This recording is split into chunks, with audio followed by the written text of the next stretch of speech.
Couple big names on both sides on the old Elevate squad forgot to trade. You still got Jumpa, you've still got Rip and Holes, though both of them have moved spots. They're playing in different roles. Jumpa back to jungle, Rip and Holes has moved. Still in the duo lane, but now he's playing Hunter instead of that Guardian support role. How do you think this team is really going to fare? I think that against Checo is the new black, you still haven't seen too much action out of that team. So it's all about how they've made these adjustments to the roles more so than how they've prepared themselves against this new team. It's all about the comfortability coming out of Forgot to Trade. And like you mentioned before, with Rip and Holes going from the support to the Hunter, he's still in that dual lane anyway, so he's still going to be fine in the laning phase, the 2v2 aspect of it. Ratatosk going to be the first pick that could go in the jungle for Jumpa or could go to the solo lane there. We'll have to wait and see. Apollo going to be the selection for Checo as the new black, as well as Khepri getting that duo lane locked in early on here. Khepri is a very safe support for Checo as the new black. You have the late game Apollo. This is also going to allow yourself to really still control the pace of the game against a Ratatosker who's always going to want to dive your backline. You're going to be having to look out to make sure that you find the revives. Already though, I love this Ymir pick from Forgot to Trade. Two gods from Checo's the new black that can't go over the wall. Very, very true. Not going to be able to jump up and over that. And if Forgot to Trade is going to be able to take those fights in the jungle, that's where Ymir excels the most with that wall. Vamana going to be locked in for the solo laner of Checo as the new black. By the way, we've seen so much of this Medusa recently, Toli. Why do you think that is? It's a lot of mobility with her passive. 50% movement speed from while you're back strafing, full movement speed while you're side strafing, and that's very slippery, especially on the console side of things. So if you're not used to taking those boxing trades, that can easily favor Rip and Holes here as we head into this game soon. Nike and Giannis banned away by Checo as the new black, and then Poseidon and Serket going to be the bans for Forgot to Trade. Scylla the selection for Checo as the new black. Mr. Teep in that middle lane going to have a lot of onus on himself here because so far, not a whole lot of setup for him. I was exactly about to mention that as well. Khepri has a decent amount with the root and the abduct, but he's going to be putting himself out of position. Look for gods such as Thor potentially coming out of Checo's the new black to be able to set up that Scylla. A lot of setup on the side of Forgot to Trade for the mid laner there, piloting the Kukulkan. That's going to be Mythic in the middle lane. He's been in and out of the SCL for a little bit, trying to fight his way back into it with this Elevate roster. One more selection here for Checo as the new black, and it's going to be Bastet. That's not setup. No, it's not setup, but it's a lot of damage. They're relying on their heavy early pressure here, coming out of the dual lane specifically. Apollo and Khepri should be able to outclear this Medusa-Ymir combination. We could see some rotations in the mid lane and then look for more of plays against the Kukulkan. And I like the idea of Bastet because against Kukulkan, it's very difficult to commit to a dive, but Bastet's very safe, being able to pounce in and then pounce back out. Very, very true, but Kukulkan does have that slow immunity on his 2, so a little bit more difficult to lock him down for that slippery little snake, and that is going to be Mythic in the middle lane for Forgot to Trade, like I mentioned. And I just keep going back to this draft from Checo as the new black, and if I'm Forgot to Trade, I'm very surprised we see so many purifications there. I would have gone Aegis here. I mean, you've got very, very little hard CC to worry about, but plenty of burst damage. The problem is the setup from Jumpa off of that ultimate. If he finds the knockup, that's enough timing window for Mythic to confirm his ultimate and do a lot of damage. So in anticipation of it, this is why we see so many purifications on the side of Checo's the new black. And on you see a couple familiar faces, familiar names on both sides. Truancy, he's moved out of the middle lane, was part of one of the relegation teams that almost made it. He's moved into that support role, vacated by Rip and Holes. And then on the right-hand side, that's basically the same team that we've seen from Checo as the new black. I know it's a new jungler name, but that's just reminisced, changing his name every week. Giraffosaurus is, I guess, the flavor for this week. Dual lane, a lot of action, as well as a solo lane. A lot of damage from the enhance from Hercules off of those chains. You hit, once you get up to that third swing, it's like he's hitting a home run almost to an extent. And you can see the support actually heading over to the duo side for Forgot to Trade, but in the middle lane, the jungler helping out in the middle lane, helping out with that low clear from Mr. T. And as a result, speed buff stolen away immediately. You can see the left-hand side, it looks like Forgot to Trade. It didn't even go for both sets of little guys on these buffs, only getting the little harpies on the purple buff, which means they aren't level 2 quite yet. Truancy doing a little bit of work here onto the Apollo, forced to dash away Jumpa, and now it's securing their own speed buff. They did lose the blue for invading the speed, but the problem is whenever you're sacrificing a blue buff on the solo lane, as long as you can grab the enemy jungle speed buff, you're putting your team in a better position in the long term because you're shutting down any sort of momentum now from Jumpa. The Ratatasker needs the mobility, especially trying to keep up with the Bastet. On the other hand, though, Vamana also needs a lot of mana in that solo lane, and he's gone for the multi-potions, really assuming that he was going to be able to get his blue buff, and so he's going to have to back pretty early on here, though he does have the teleport to help him out to get back to lane. Having a little bit of MP5 with the Bluestone Pendant, as long as he sits under tower for the first couple of waves, he can sacrifice a little bit of gold with the melee minions. He'll still be able to outclear the archers, especially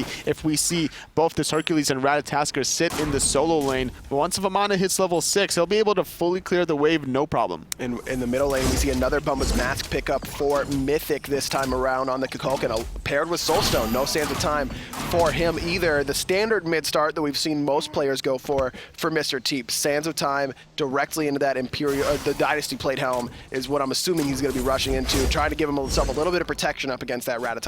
It's all about making sure that your mid laner is clearing the dual lane side of the jungle when your jungler is not there to really help out. Like, this is the difference that we see between Season 3 and Season 4, where more often than not you would want to stand next to your jungler, but now there's just too many things to do in the jungle in Season 4, so you have to be making these conscious decisions of whether or not you're going to be soloing some of this jungle, and if you are, you might as well get this Bombas to keep you healthy.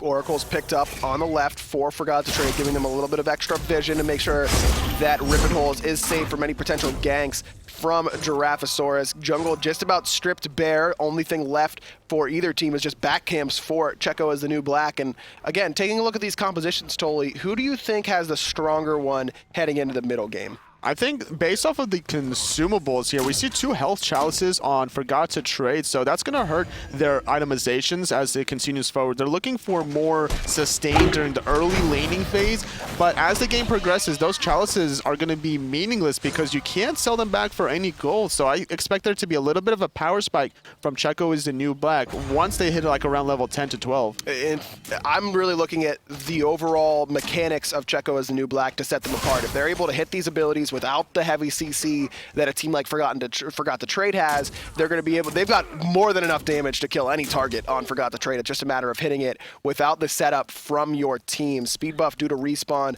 on the right-hand side here, but because of the back timing from Giraffosaurus, Jumpa is going to be able to pick this up for himself, no problem. It's good to see a jungler be able to pick up his own speed buff after being denied earlier on. And like you mentioned before, Mr. Teep is going to have to be able to really find some of these hits because he's only truly relying on the setup from Forger Vulcan with that root from a distance.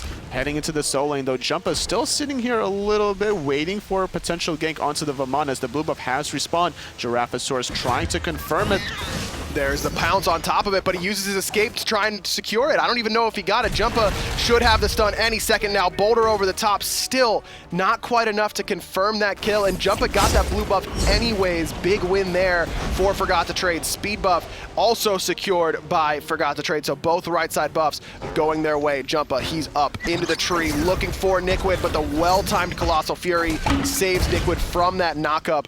Ult for ult trade on the right-hand side. No problem at all for Vamana, barely able to get into his colossal form. Surviving that gank was so crucial because you already lost 2 buffs. If you lose your life from there, that's going to snowball next to him is so high now. Truancy going to get Rude abducted as well. Giraffosaurus could potentially look for a setup and nowhere to go with the I'm a Monster doing a lot of damage. Kitties clean him up. There, the first blood going the way of Giraffosaurus, and no setup needed there. You saw Truancy lock himself in place with that Shards of Ice for I'm a Monster. First blood going the way of Checo as the new black, Giraffosaurus in particular, and this is going to be a very easy strategy for Checo as the new black to try and take advantage of. This immobile Ymir in the support role before he gets tanky enough. In fact, he's gone for the penetration boots, Rippin' Holes, force use purification, try to seal away his own red buff, but it looks like Checo as the new black secured that for themselves either way. But this penetration boot pickup by Truancy in a matchup where he should be the focus, very, very risky decision. It's not something we're used to seeing out of a lot of supports, unless your name is Bacchus, for example, right. Having a lot of protections with his Chug. Ymir has a lot of base health per level, but in terms of the rest of his kit, he screams offense, so you have to be able to build tanky, especially with a lot of damage over time on the side of Checo's the new black between, oh, hold that thought, the right-hand side. Stun, there it is. Colossal Fury he actually uses clear the path, and the Boulder takes the wrong bounce. Neximus can't find the kill. still, Nickwood somehow survives without even having to use his ult. You can tell Neximus doesn't play too many billiards tables there, so barely able to escape that one is Nickwood. He's going to be able to get back into the laning phase, no problem with that teleport. Also holding it for him is his jungler, Giraffosaurus. That's very important whenever you do miss a wave, just to have anybody take over that wave and not miss out on that experience. Rip and Hole is going to get aggressed on in the duo lane. That's what you expect to see early on, because that Apollo clear is superior to that of Medusa, even with this Bluestone pendant trying to help out with that acid spray. And we also see a little bit of a power spike from KG because of the fact that he's going into the crit now. The health chalice is putting Rip and Holes a little bit further behind in the builds, so he's not going to be able to box him out 1-for-1. He will have more sustain, but as long as KG is going to be able to dive that tower, that sustain is not going to necessarily matter. And remember, this is being played on patch 4.1, so the Poison Star Wind Demon Tree has not received its nerf on the patch that these console players are playing on. Gold Fury started up here for Checo as the new black. Iva Monster used to secure it. That goes the way of the red squad. The entire blue team, they were on the right-hand side, four-man splitting these fire elementals and invading these buffs. Great recognition from Checo as the new black, knowing that Forgot the Trade was going to look to invade. And without an ultimate from the Scylla, not going to have a lot of damage. And now using the ultimate on himself, reviving himself, is Forger Vulcan into the sky. Ratatasker knocking up Giraffosaurus. The Tornado is not on it, and the Meditate from Vulcan keeping up his Bastard player alive. Nickwood, he's here. Colossal Fury there, the big baby, trying to stomp him down, but the Meditation from Truancy going to make sure Jumpa's at least a little bit healthier, not in the one-hit category there. A lot of ultimates invested into Forger Vulcan, but that Scarab's Blessing was well-timed. Keeps him alive despite the 3 ultimates used by Forgot to Trade. With that Gold Fury from Checo as the new black, they got themselves about a 1,500 gold lead despite constantly losing the blue buff on their own side of the jungle. We haven't really seen too much pressure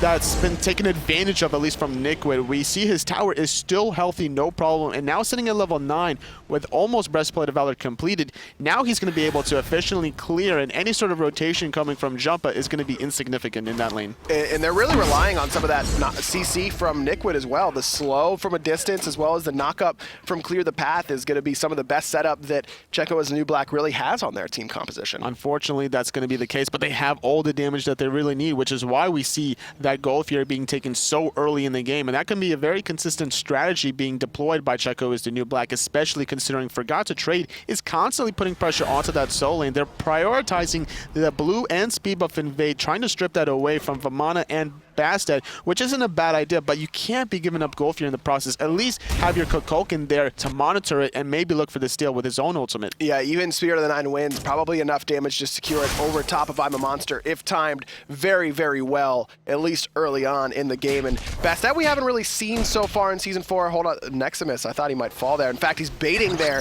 Here comes Jumpa, comes crashing down. There's the knock-up.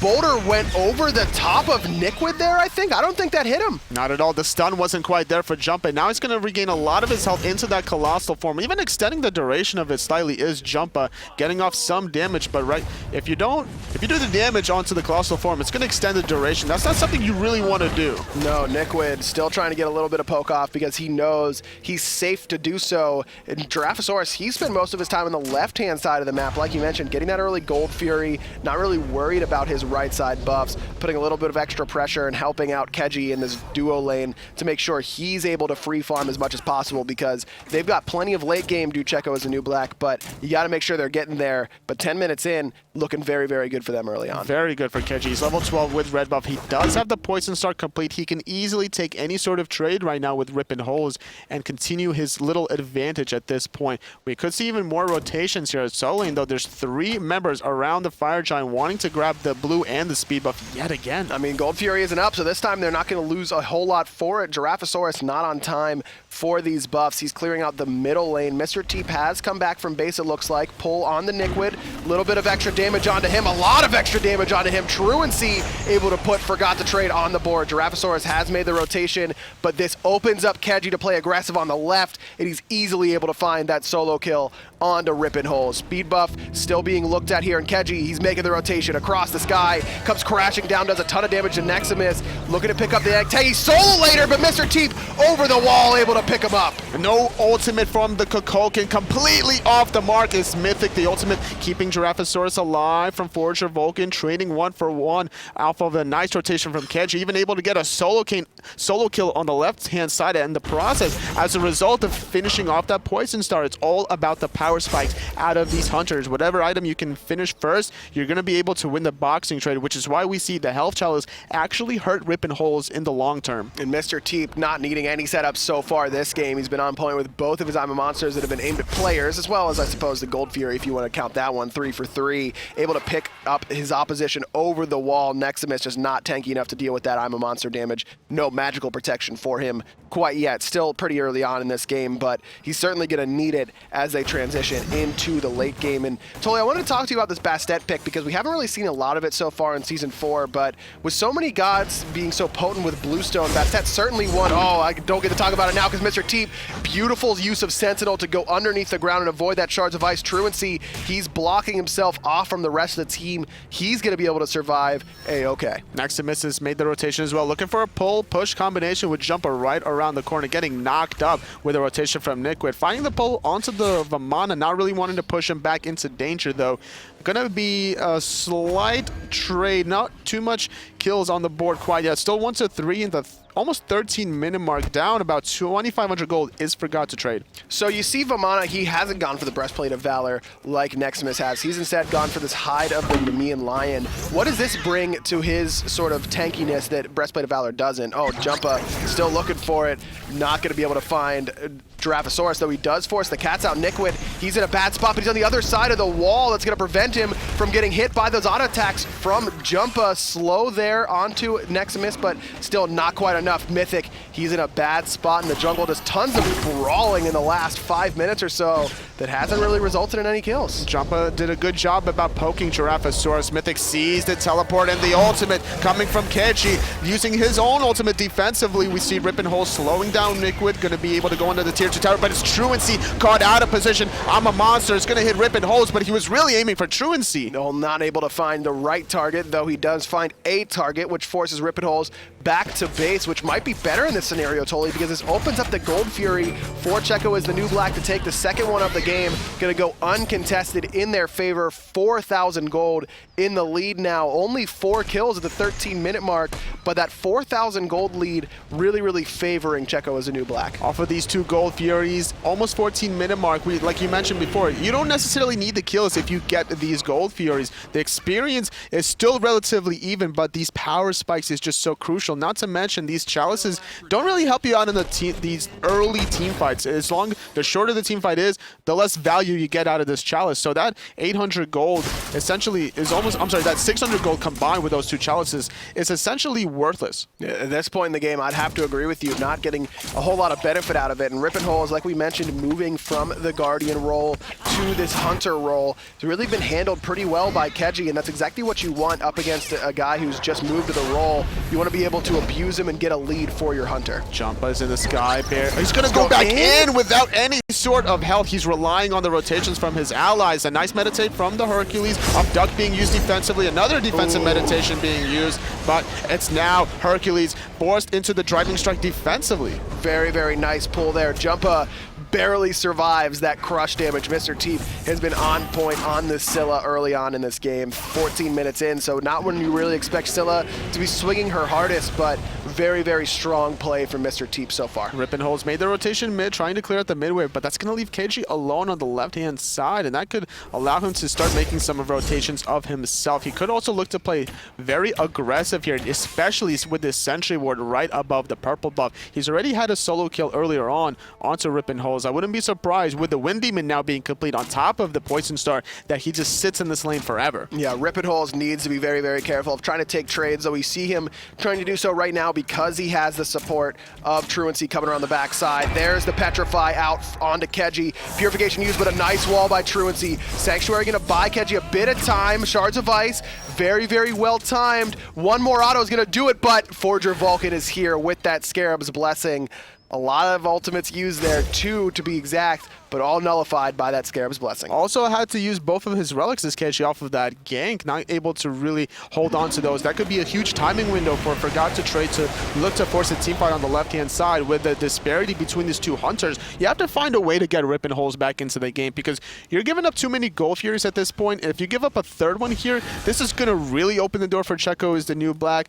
You might as well start leaning a little bit heavier onto this Apollo. Absolutely, and Jumba can really come over and make an impact very, very soon with that ultimate, knowing that Keji has neither of his relics available to help save his life. Nice rotation by Truancy. Helps out his hunter, even if they aren't able to secure that kill. 16.5 minutes in, Checo's the new black. They're up right around 4,000 gold. Like you mentioned, experience not too bad though. Only about 1,500 for the red squad. 3-1 read the kills. Pretty methodical game thus far. Really more focused on farming. Forger Vulcan, he's trying to get that sentry ward and may have been a little bit too aggressive trying to do so. Jumpa knows that Scarab's Blessing is down. Mythix, he's getting dove in the back line, but he's looking at Keji. Comes down, immediately eats 2 crits from Keji and dashes away. There you see just how far ahead this Apollo is. The last pick, Bastet doing wonders, but look at this. Forger Vulcan caught out of position with the wall. He uses the Rising Dawn to mitigate some of the damage, and the rotation from Giraffosaurus is actually going to be enough to at least trade 1 for 1, but it's going to be 2 for 1 if they can find Truancy with the kitties. He's so slow. There's the Petrify. Iva Monster hits both, and they're going to be able to pick them both up thanks to the dunk down from Keji across the sky.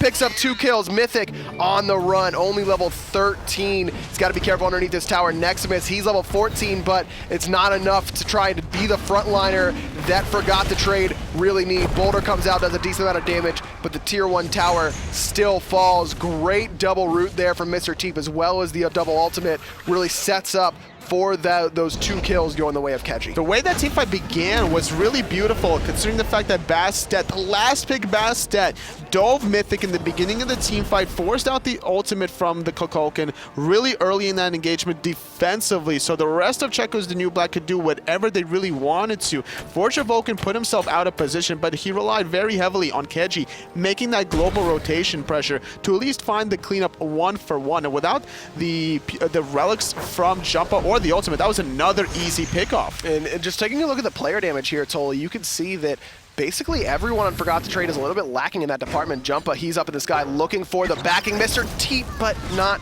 gonna find him. Well, at least the thought was there. He recognized that he was low enough to potentially find the kill onto Mr. Teep. Gonna force him back into the base, finishing off that Divine Ruin. Now working on some penetration as well is this Scylla that already has almost the top player damage of the game, heading into the 19-minute mark. Gold Fury has respawned.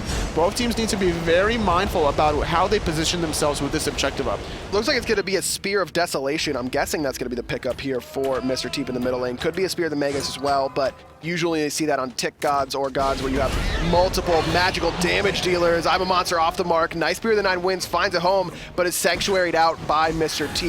A lot of damage onto Giraffosaurus as well. Mythic has no middle tower to run to. Slow, not going to find a home there for Nickwood, but he does have that meditation. Going to make sure everyone on Checo as the new black is nice and healthy as they try and secure their 3rd Gold Fury. No, I'm a monster, but also no ultimate from Kukulkan means it's going to be very, very difficult for Forgot to Trade to steal this away. Petrify going to hit 3 or 4. Neximus around the backside finds a double push. Mr. Teep gets smacked down by the boulder. Giraffosaurus has to use Pounce to try and get away. Nickwood, meanwhile, on the front side, trying to handle 4 members of Forgot to Trade. He's forced back as well. Forgot to Trade. Nice contestation there on that Gold Fury. It was a nice flank coming from the Hercules on the backhand side with the teleport. The ultimate from Rip and Holes forced everybody to basically separate around, and it was a nice, easy cleanup. The rotation from Keji, he uses the ultimate. He's trying to find at least a cleanup kill. Gonna dash through a couple people. Jumpa gonna knock him back down. Ake is keeping him alive for a little bit longer, but without the dash, nowhere to go. And now coming in is the Bastet paired up with the ultimate from the Capri, still surviving a little bit, finding at least 1 kill onto Jumpa. Overall, though, losing 2, losing the Gold Fury. Slight comeback for Forgot to Trade. Absolutely. Really, really great fight from them. They're able to claw back a little bit to try and close down this gold lead. It's underneath that 4,000 mark there, and it's not so much about them getting that Gold Fury, Tully. It's denying it from Checo as the new black. 4,000 gold, manageable. We can come back from this. You can see how well you can fight into that if you time your skills and space them out correctly.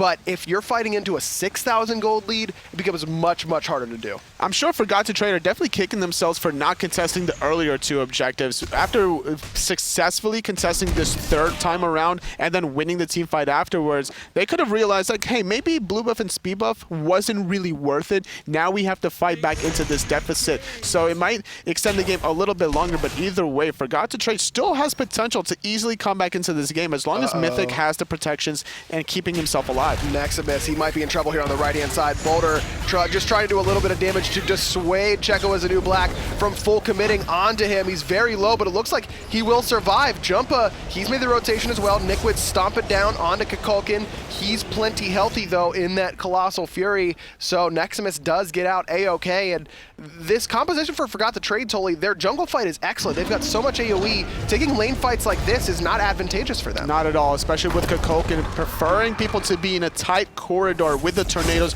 We have Spirit of the Nine Winds just ripping down the lane. Instead, though, forcing the team fights on the right-hand side, getting the tier 1 tower is Checo is the new black, getting that 500 gold under their team's pocket, still kind of controlling the pace of the game. Very, very much so. It's 4,300 gold in the lead, about 3,000 experience. Portal Demon started up by Forgot to Trade. They're looking at Nickwood to try and make sure he doesn't come in, but Jumpa can't quite find the stun, and as such, Nickwood dashes forward. Druidsy finds his stun, though. There's Spirit of the Nine Winds, erases Nickwood. No! Forger Vulcan saves his life with that Scarab's Blessing. Now Giraffosaurus, he's in the back line trying to find the rest of the team. Two-man knockup there from Jumpa.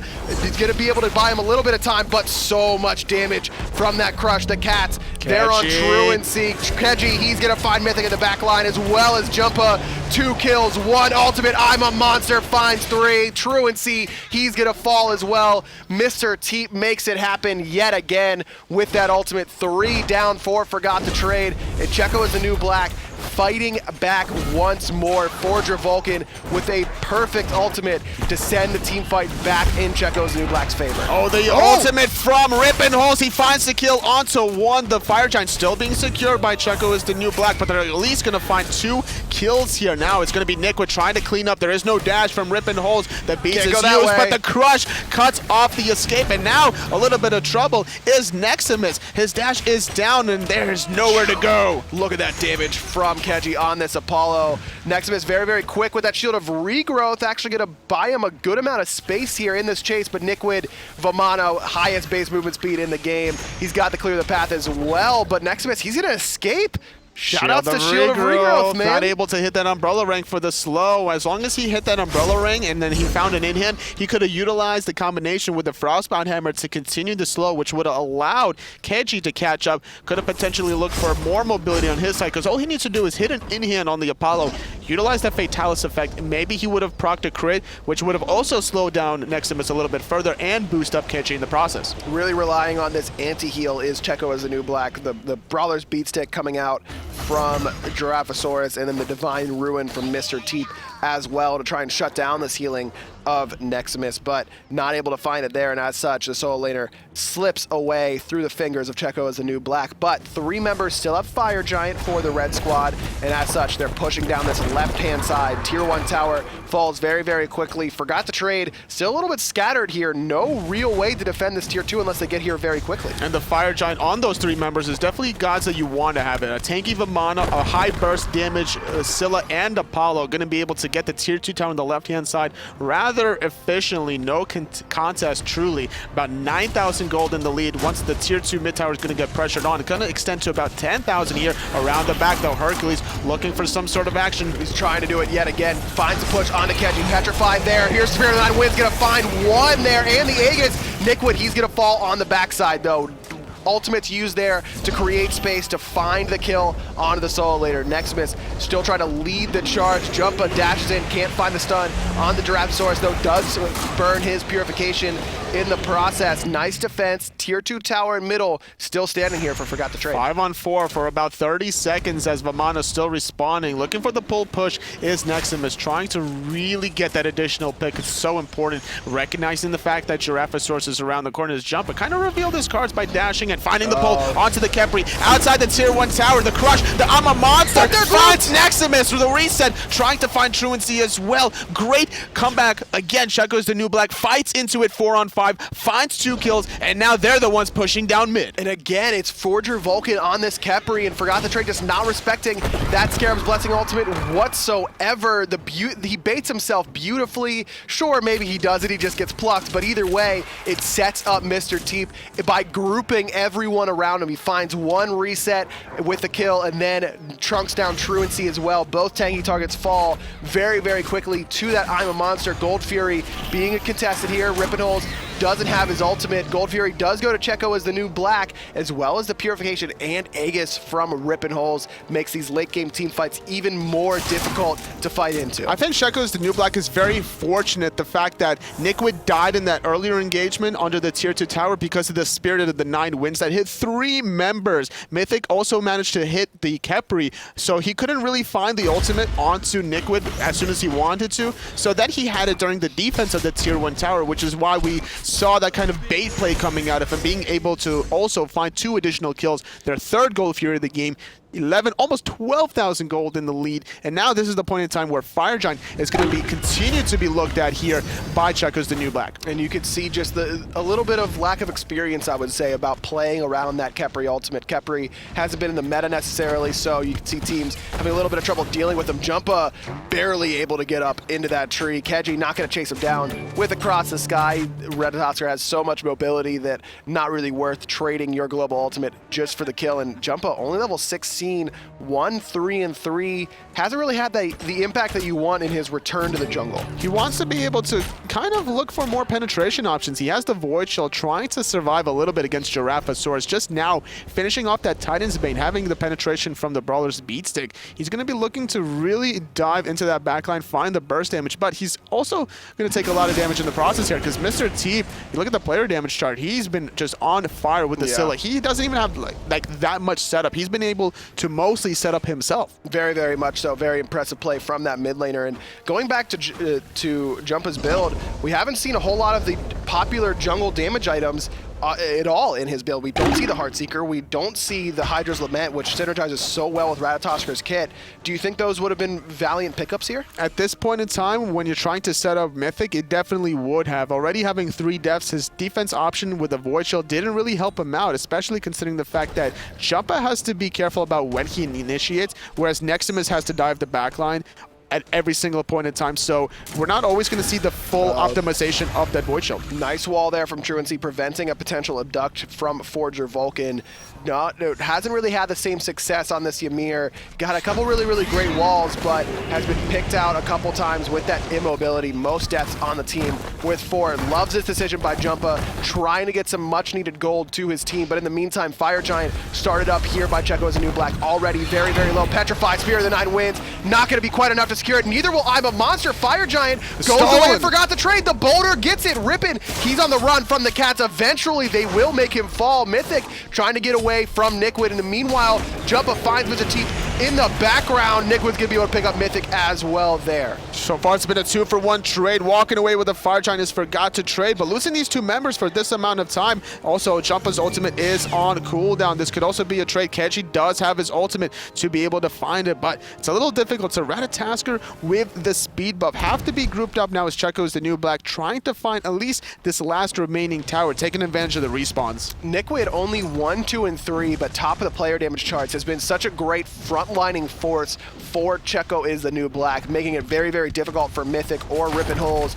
to be where they want to be in any given team fight. And as a result, they pick those 2 up in that last engagement. And those are really the 2 that you're looking to have Fire Giant in this next fight, Tully. It's just another delay tactic coming from Forgot to Trade. They found the Gold Fury earlier on that denied a lot of gold from Checo, and now they found this this Fire Giant steal, which is also going to delay the end game siege potential out of Checo. And this is going to help them buy some time to be able to cut their losses to try to catch up to their 5th and 6th item slots. Checo's the new black, 30 minutes in. They already finished off a lot of their builds. You look at Keji, his build is complete. As soon as that bluestone pennant has been sold by Niquid, he's looking to complete his as well. Already Giraffosaurus fully built off, having great defense option here with Mad Guy's Blessing, making sure that the Ymir freeze is going to be insignificant. Or that Earthshaker from Neximus as well, not going to be able to pull him up off the ground, or the driving strike. Really, really like that Magi's Blessing pickup here for Giraffosaurus on this Bastet. 3 members of Forgot to Trade still do have that Fire Giant, so they are going to be able to group up and get this tier 1 tower on left. Jumpa caught by himself in the jungle, takes a ton of damage from that crush up, but on the left-hand side, Keji comes crashing down and immediately picks up Niquid with the help, or picks up Mythic, excuse me, with the help of Niquid. Truancy's going to fall as well. Mr. Teep picks him up without use of I'm a Monster. Ripid Holes on the run. Giraffosaurus trying to find him. Great declaw from a distance. Gets the slow. Ripin's going to fall. Niquid picks up his 3rd kill of the game on this tanky Vamana, and 3 dead. Only Keji falls. Forgot to Trade. They don't have to worry about that. Where are you going? He's basically cut through the jungle. He could have easily been dove there. The ultimate from Vamana being used just to be able to tank the Phoenix. Diving in the backline is Jumpa, trying to bait out Mr. Teep. Gonna force the ultimate from Forge of Vulcan. The Phoenix is still very healthy here. They're focusing without any minions. I'm a Monster completely off the mark there. The Meditate being used to keep everyone healthy as well. Rising Dawn mitigating some of that damage, but the Phoenix still stands. Mr. Teep is trying to keep himself alive. He still has Aegis here and perfectly timed to immune that damage from the Acorn Blast. Jumpa finally able to pick up the opposing mid laner, though the Phoenix did fall. Jumpa gets hit by that meditation from Truancy. Wall blocks off the path by Niquid and Forger Vulcan, but also hurts Mythic's advance as well. Nice pull onto the Khepri, but he's just so tanky, trying to run away, trying to distract Forgot to Trade from the rest of his team. Jumpa here with the rest of his team. Eventually, they're going to be able to pick up this Khepri. I love what his decision-making process here, though, from Forger Vulcan. He recognized he was dead 3 ways from Sunday, but this is also going to keep everybody going south of the map, and this is going to allow Keji maybe a little bit of time to be able to start up this Gold Fury, as if the gold lead wasn't enough already. Let's extend it to beyond the 14,000 mark. But now this gold in the late game, as Neximus shows up to dissuade Keji from doing this, and is actually going to secure it for his team. This is a pretty big deal. Usually in previous seasons, Totally, these 32-minute Gold Furies when you're full build, who really cares? But with the introduction of rituals, these 750 gold consumables that are so potent, not being able to pick an extra one, you know, an extra frenzy or an extra flickering ritual up, can really be a big impact on having that defensive options or the aggression for Checo as the new black could be the difference between finding a Phoenix or finding the Titan. So we'll see how Forgot to Trade here. They're managing to slowly inch their way back into the game. The Fire Giant was stolen away earlier on. They're able to also grab this late game gold here, which is going to keep themselves a little bit relevant to the game as they're collectively reaching that 70,000 gold mark. Now trying to finish up their 6th item slots on everyone from Forgot to Trade. They see the Portal Demon going down. They have to be careful because Fire Giant's coming up in 10 seconds or so they don't want to be able to overextend too far. It's going to be a bait from Checo. Absolutely. Not going to be able to pick up that Portal Demon for themselves, and so Checo, they pick it up and try and bait Forgot to Trade in. Fire Giant about to respawn. Look at that giant wave of fire minions pouring down that left-hand side. Someone from Forgot to Trade has got to be there to stop it, or so they've got to stop this Fire Giant. One or the other. Jumpa, he's the one tasked with trying to steal it away, but it's already gone. You can see that Frenzy Ritual was used, and as such, Checo as the new black burned through that Fire Giant very quickly. Mythic caught off by his own team's wall, just barely able to get out of danger there, though it did have to use that Aegis. Only Niquid with that Colossal Fury has to use his ultimate. 3 ultimates down for Forgot to Trade, and the big one is that Spirit of the 9 Winds. They really needed that to try and find a one-shot kill onto one of the priority targets. Jumpa, he's trying to split push down the middle lane, but Keji not having any of that this time, son. He's going to back him off there. The ultimate was used from Keji, but now right side, Phoenix getting aggressed on. This time it falls very quickly. We see Bastet forced out of the teamfight, taking a lot of damage. Now we see Niquid now trying to go through everybody. The ultimate is not available, getting pulled back in. I'm a monster not on the mark this time around. Still doing a good job buying some time. Tornado is not going to be enough to find it. The boulder does! He got him that time. Neximus picks up his 2nd kill. Titan taking a lot of damage from that left-hand side, but with the quick response from Mythic, it's going to be A-okay. Right Phoenix does fall, but they pick up Nickwood in response, and Nickwood has been so key to what Checo as a New Black is doing in all these team fights, being that tanky frontliner. Even then, though, the respawn timer is going to be 40 seconds for Nickwood. Fire Giant is still on their belts for about 2 minutes and 40 seconds. So by the time the respawn happens, you have 2 minutes on the side of Checo as the New Black to be able to start going down the mid lane, start applying a lot of pressure here. Frenzied Ritual has been picked up from Giraffosaurus. They're going to be looking to really secure themselves this last Phoenix, and if they're able to get even 1 or 2 picks, that could easily spill the doom for Forgot to Trade, as there's going to be fire minutes from both side lanes flooding in. Nickwood does have teleport as well, so he's going to be able to get to this fight very, very quickly. Jumpa, they want to try and make the fight happen before Nickwood respawns. Up into the sky, looking at Mr. Teep, going to find a good amount of damage onto him, but immediately turned on by all of Checo as the New Black. Mr. Teep trying to run away, Neximus in that front line, trying to help him out as well, but he's getting shredded by Keji. Just way too much damage from that Apollo for even the level 20 Hercules to handle. Nickwood has respawned and teleported in. Only Jumpa's ultimate is on cooldown, but Neximus is very, very poked out. Left side Phoenix has respawned, and that's exactly where Nickwood is going to. He wants to be able to make that happen. Mid lane, Spirit of the Nine wins, connects onto 2, but it's Mr. Teep that takes out Neximus. I'm a Monster is not going to connect, but Rip and Holes gets taken out by Giraffosaurus. Mid Phoenix falls. The Titan's going to take some damage as well. 2 members dead from Forgot to Trade. Make that 3. That's going to be game here, Aggro. There's the freeze. Truancy, though, finds a nice ultimate on top of that, but it's not going to matter. Forger Vulcan revives himself. He's very healthy. Truancy, he's going to get stomped down, and like you mentioned, Checo is the New Black. They're going to take game here up against Forgot to Trade. Both of the relegation teams, Toli, come in and upset these SCL